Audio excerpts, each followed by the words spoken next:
Swastiastu. Perkenalkan, nama saya Ibu Tua Dit Prasetya. Saya dari kelas 11 MIPA 4 nomor absen 11. Kali ini saya akan mempresentasikan sistem saraf pada manusia. Sistem saraf merupakan sistem koordinasi yang berfungsi untuk menyampaikan impuls atau rangsangan dari reseptor ke susunan saraf pusat untuk diproses dan direspon oleh tubuh. Unit terkecil penyusun dan pelaksanaan kerja sistem saraf disebut neuron atau sel saraf. Sistem saraf berperan penting dalam iritabilitas atau kemampuan menanggapi rangsangan yang memungkinkan makhluk hidup bisa menyelesaikan diri serta cepat tanggap terhadap perubahan-perubahan yang terjadi di lingkungan sekitarnya. Dalam menanggapi rangsangan atau impuls, sistem saraf harus memiliki 3 komponen, yaitu sebagai berikut. Reseptor, yaitu alat penerima rangsangan berupa alat indera. Penghantar impuls merupakan bagian dari saraf itu sendiri. Efektor, yaitu bagian yang merespon rangsangan penghantar impuls. Bagian yang bertindak sebagai efektor adalah otot dan kelenjar. Sistem saraf dibedakan menjadi 2, yaitu sistem saraf pusat dan sistem saraf tepi.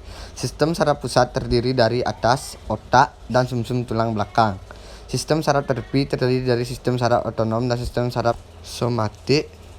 Berikut beberapa fungsi sistem saraf pada manusia, yaitu 1. Untuk menerima informasi dalam bentuk rangsangan.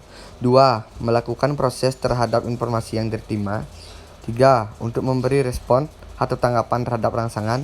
3. Sebagai alat komunikasi untuk mengetahui perubahan-perubahan yang terjadi di lingkungan luar. 4. Sebagai alat koordinasi untuk mengendalikan fungsi alat-alat tubuh kita. 6. Sebagai pusat kesadaran, pikiran, dan kemauan. Sistem saraf pada manusia terdiri menjadi 2, yaitu sel saraf neuron dan saraf glia.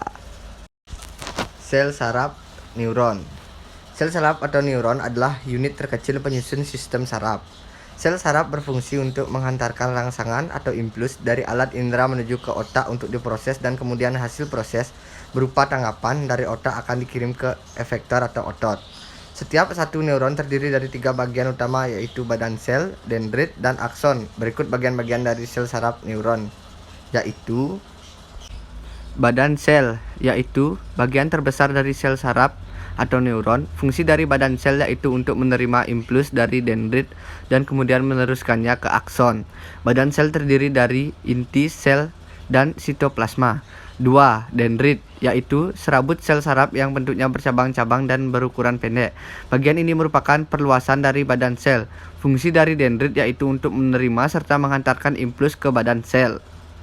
Akson, yaitu serabut sel darat panjang yang merupakan penjuluran dari badan sel bagian sitoplasma. Akson disebut juga sebagai neurit.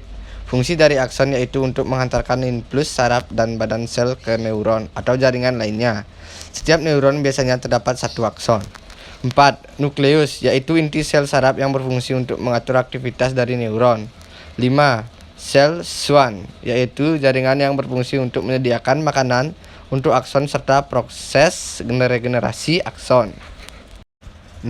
Selubung mielin, yaitu selubung lemak yang tidak bisa menghantarkan impuls atau sebagai isolator. Fungsi dari selubung mielin yaitu untuk melindungi akson dari benturan atau kerusakan. 7. Nodus Reinfer, yaitu bagian akson yang tidak terbungkus oleh selubung mielin. Fungsi dari nodus Reinfer yaitu untuk mempercepat transmisi impuls saraf. 8. Sinapsis, yaitu titik temu antara ujung akson pada neuron satu dengan ujung dendrit pada neuron lainnya. Setiap sinapsis terdapat celah sempit yang dinamakan celah sinapsis. Pada ujung akson di setiap sinapsis terdapat kantong yang dinamakan bulbus akson.